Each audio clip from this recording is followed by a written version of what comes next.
होते हैं कि कोई भी भोले भाले बच्चे हो और फिर अपने प्रभु के साथ, अपने गुरु के साथ सच्चा प्यार करें और सच्चा प्यार करके अपने प्रभु को रिझाएं तो भगवान भी खुश होते हैं। मैं एक ऐसी बेटी के घर आ रही हूँ कि उसके मन की बात को जानती हूँ, क्योंकि इंसान की उम्र बीत जाती है।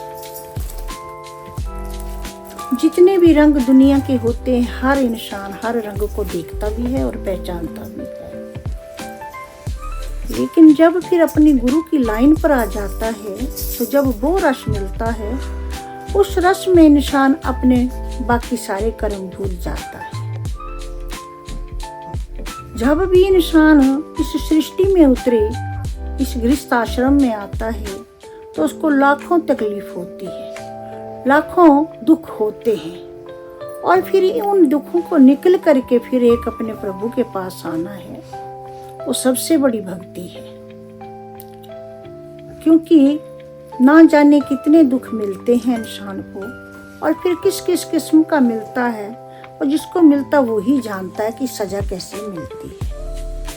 और जब भी प्रभु ने अपना बनाना हो तो उस इंसान को तो ना जाने कितना तकलीफ देते हैं, कितना दुख देते हैं। क्यों देते हैं? कि अपने इतने सारे दुख देने के बावजूद भी देखना है कि ये इंसान मुझे प्यार करता है या नहीं करता है। जब ज्यादा दुख देने के बाद भी वो इंसान अपने प्रभु का पीछा करता है, उसके पास दौड़ लगाता है, तो फिर भगवान बहुत खुश होते हैं कि ये इंसान मेरे काबिल है, जो बार बार दुख देने से भी मुझे भूलता नहीं है। एक समय आने पर फिर प्रभु को भी उसका कहना मानना पड़ता है।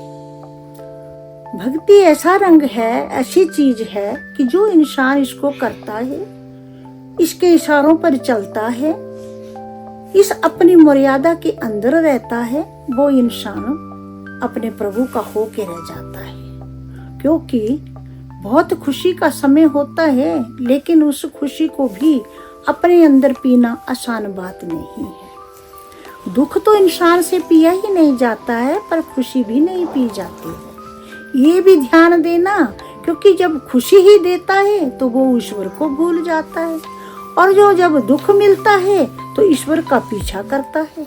इस करके प्रभु भी बैठे बैठे देखते और खुश होते हैं, अपने बच्चों के ऊपर आनंद पाते हैं। क्यों? कि वो भी उनके रंग को देखकर एक हैरान हो जाते हैं। इस करके प्रभु के बनाए हुए इंसान है ना, वो ऐसे भाव, ऐसे प्रीति से, ऐसे लगन से चलें कि एक धार पर खड़े रहें। क्योंकि उस पानी की तरह भरे हुए तालाबी में पानी हो तो वो हिलता नहीं है, ठौर करके टिका रहता है और होता पानी है।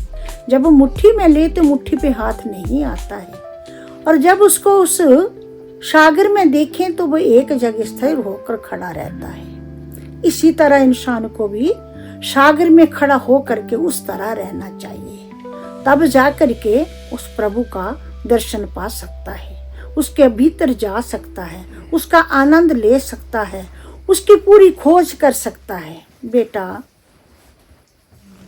मुझे और कुछ नहीं लेना देना होता है कि मैं इंसान को बहुत कुछ दूं, कुछ भी नहीं है, पर मैं ये भी नहीं करता हूँ कि कुछ मुझे लेने को मिले। मैं सिर्फ अपने बच्चों के साथ प्रेम करता हूँ। गुरु का एक ही कहना कि मैं प्रेम करता हूँ, प्यार करता हूँ अपने बच्चों के साथ। और उस प्यार को लेने वाला इंसान कोई होता जो अपने प्रभु के उसका गले का एक हार बन जाता है, और हार बन करके उसके हृदय के साथ जुड़ता है। चरणों में लिपने वाले भी लिपते हैं, लेकिन जो हृदय में लिपते हैं वो अलग होते हैं। हृदय एक ऐसी चीज है, जब इसके साथ कोई भी तार जुड़ जाए वो कभी निकलती नहीं।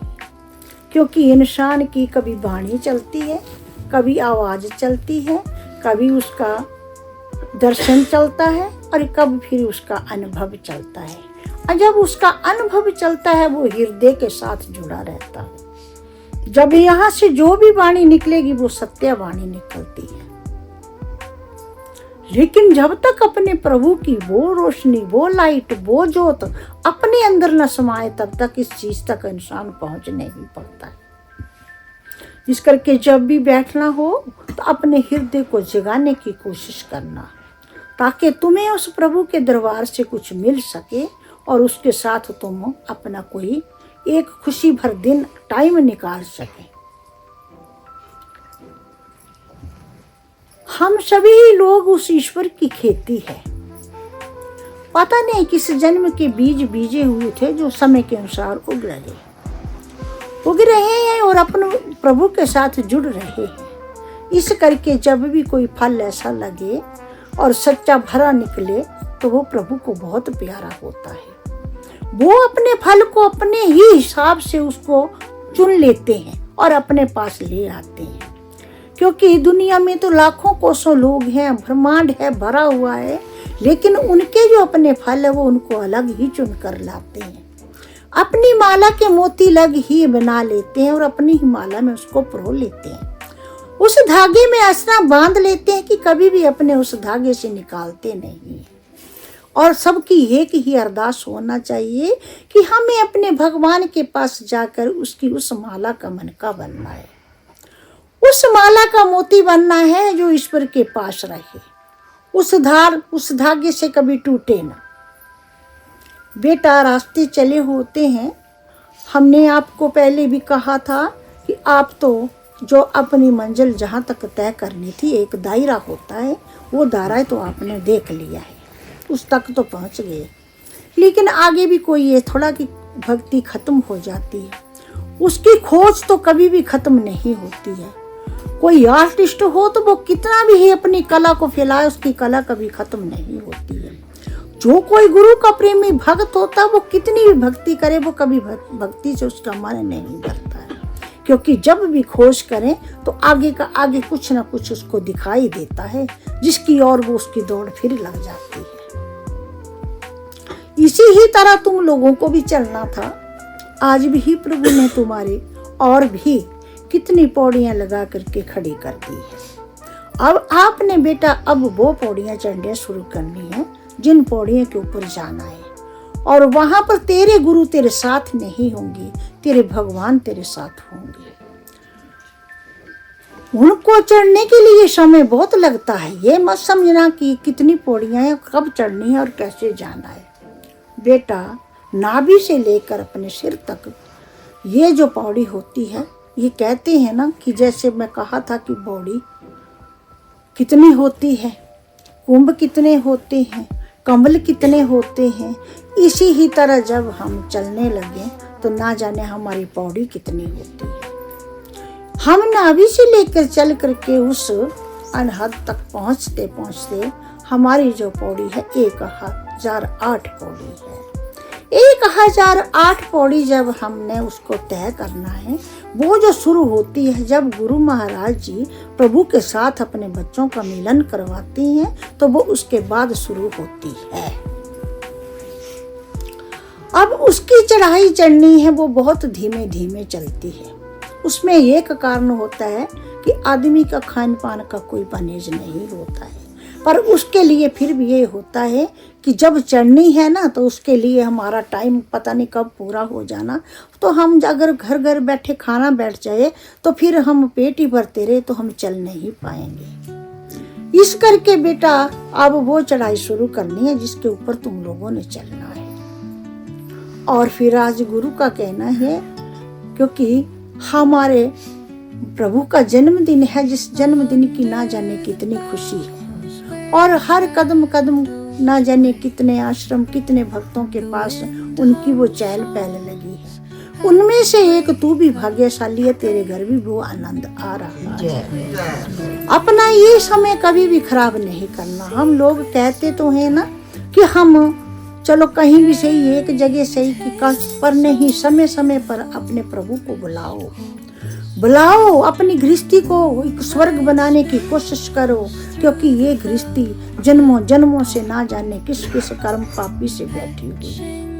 जब इस हम सोई को जगाते हैं तो जगाने के बाद इसमें ही अभ्यास करने का आनंद आता है। जब तक वो गुरु के चरण गृहस्थी पे ना पड़े उससे अभ्यास करना मुश्किल हो जाता है। जब वो चरण पड़ जाए तो वही धरती इतनी पवित्र हो जाती है कि उसमें फिर अभ्यास करने का आनंद अलग मिलता है। जब बेटे पहली पौड़ी आएगी उस पौड़ी पर जब भी विराजमान होना है तो 108 माला जपने पड़ती है। एक जब माला जपेगी उसके बाद दूसरी पौड़ी पर, लेकिन तुझे पता नहीं कि 108 माला किस ढंग से जपी जाती है। जब भी भगवान बैठाते हैं 108 माला जपनी है तो एक माला में चलते चलते अगर एक भी बीच में बात कर दी वो माला खत्म हो जाती है। जब भी माला चले उस माला में कोई भी एक आवाज आई तो वो खत्म हो जाती है। ये निराकार रूप होता है, इस करके ये बड़ी धीमे धीमे चलती है, क्योंकि इसको चलते हुए एक वाणी आ गई। अगर आपने 10 या 20 माले पूरी की हो ध्यान में, अगर उसमें आपको कोई ऐसी गृहस्थ लोगों की वाणी आवाज आ गई तो वो 10-20 माले खत्म हो जाती है। उसके बाद फिर वो शुरू होती है। तो इस करके ये माला जपने के लिए जो होता था समय, ये होता था सुबह 4 बजे। जब दुनिया सोई हो, कहीं की कोई आवाज ना आए, तब ये माला 108 तो पूर्ण करते हैं। लेकिन इसमें रुकावटें बहुत आती है। कभी कभी कहीं की वाणी ना हो तो मन में से ही बात लग बिखरने शुरू हो जाती है। जब हम ध्यान में लोग बैठते हैं ना, तो कई बारी बैठे बैठे किसी से कोई बात कोई हो तो उस समय वो ध्यान करते करते श्वास लगाते लगाते वो माला शुरू हो जाती है, वो बात शुरू हो जाती है। तो ऐसे भाव से भी वो माला खत्म हो जाती है। इस करके अब जो चलना है ये बहुत दूर है। मैं कहती हूँ कि जैसे शंख ध्वनि आती है, ये आती है, ये आएगा, ये वो आएगा, सब चीज सत्य है और सभी को ही पार करके जाना है। समुद्र में चल के भी पार जाना है। समुद्र भी मैं कहती हूँ ना कि जितना सागर तय किया, 7 समुद्र पार किए, मैं उसका भी आपको कहती हूँ कि 7 नहीं है, 108 समुद्र है, पता नहीं कितने समुद्र है। क्योंकि जब भी भक्ति में आदमी चलता है तो चलते चलते उसकी जब खोज निकलती है, तो जब रोशनी आती है तो उस रोशनी में ना जाने उसको कितना आनंद आने शुरू होता है। उसमें से ही ये चीजें निकलने शुरू हो जाती है। जैसे भरे हुए समुद्र से हीरे जवाहरात निकालो, जहाँ मर्जी से पहाड़ों में से निकालो, कितनी कितनी चीजें ऐसी निकलती है जिसकी कीमत पड़ जाती है। इसी ही तरह जब गुरु भक्ति में चलते हो, वहां से खोज निकालेंगे तो यहाँ से भी कई चीजें ऐसी है, कई ऐसे भक्ति के रस हैं जो उसकी कीमत लगाई नहीं जाती है।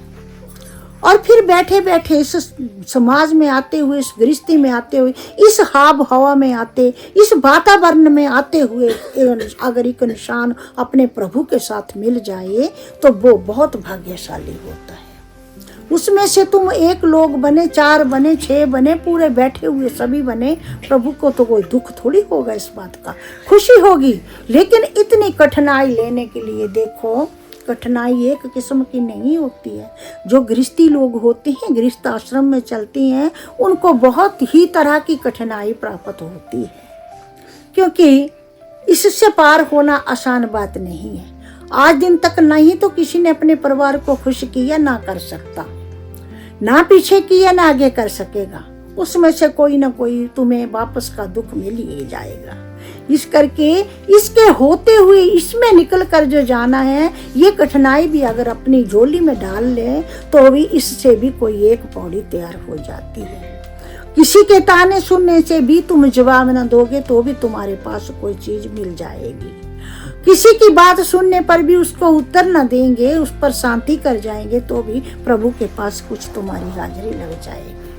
क्योंकि भगवान कहते हैं कि आदमी को अपनी इस धरती से उठना है, धरती से उठकर जब चलना है तो इसे चलने के लिए जो आदमी का वातावरण है ना, वो एक निराला होना चाहिए। जब हम इस गृहस्थी में चले हुए तो हमारा शरीर ऐसे हो जाना है कि जैसे हम पानी में खड़े हैं, क्योंकि पानी में खड़े होकर इंसान डूबता है ना। जो भक्ति करने वाला इंसान है वो पानी में ही खड़ा होकर चलता है। पानी में ही खड़ा होकर जब वो चलता है तो वो कितना हल्का हो जाता होगा जो पानी में खड़ा हो गया। क्योंकि पानी में तो क्या चीज खड़ी रहेगी, रुके हुए पानी में कोई एक तिनका होता है ना, कोई ऐसे घास का छोटा सा तिनका वो खड़ा रहेगा। तो आदमी का वजन भी उस तिनके की तरह हो जाना चाहिए। ये जो गृहस्थी आश्रम में आदमी चलते हुए अगर इस भाव से आए कि उस तिनके की तरह उनका रूप हो जाए, तिनका रूप मतलब उसका शरीर वैसा रहेगा। मैं कहती हूँ कि जब भी इंसान मरता है तो उसकी ज्योति जाती है, इंसान नहीं जाता है। ज्योति निकल कर वो चली जाती है, इंसान थोड़ी जाता है। इंसान तो माटी है, वो यहाँ की यहीं रह जाती है। इसका ही तुमने सब लोगों ने कुछ भी करना तो इसका करना है। तुम कभी भी किसी की ज्योति को पकड़ नहीं पाएंगे, उस दीपक को कभी भी कोई पकड़ नहीं सकता, क्योंकि वो उस प्रभु का दिया हुआ, उसका मालिक वो है। वो ही जगाएगा और वो ही उसके हृदय से निकाल कर ले जाएगा। उसके आने में उसके बीच तुम्हारी किसी की कोई आड़ नहीं आ सकती, तुम रोक नहीं सकते, तुम उसके लिए कुछ भी नहीं कर सकते, क्योंकि आदमी आज इतने महान बन गए पढ़ लिख करके कि हर चीज का अंत निकाल रहे हैं। लेकिन प्रभु के और दो चार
अपने प्यारे नु कदे ना बिछाड़ा और अखा में चरना देना मेरे मन राम भजो और अखा में चरना देना मेरे मन राम भजो ओ राम भजो राधे श्याम मेरे मन राम भजो ऐसा दीपक गुरु ने जगाया ऐसा दीपक गुरु ने जगाया ओ दीपक गुरानु बहाया ओ दीपक गुरानु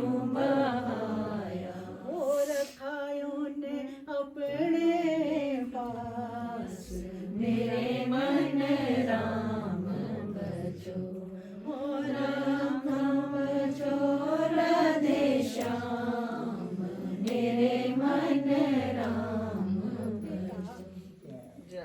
कितना बोलूंगी, तुम थक जाओगे, हम नहीं थकेंगे। लेकिन गुरु का अमृत इतना ही है जो सहजे सहजे इंसान को मिलता है।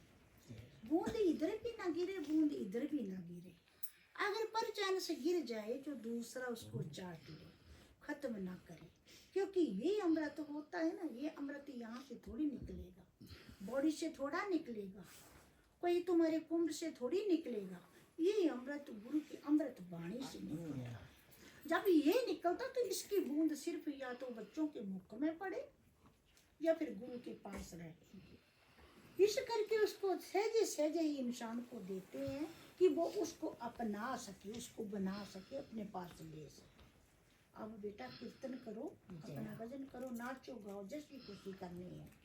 बोल सतगुरु तेरी सदा भगवान की जय, साचे दरबार की जय, मीरा बाई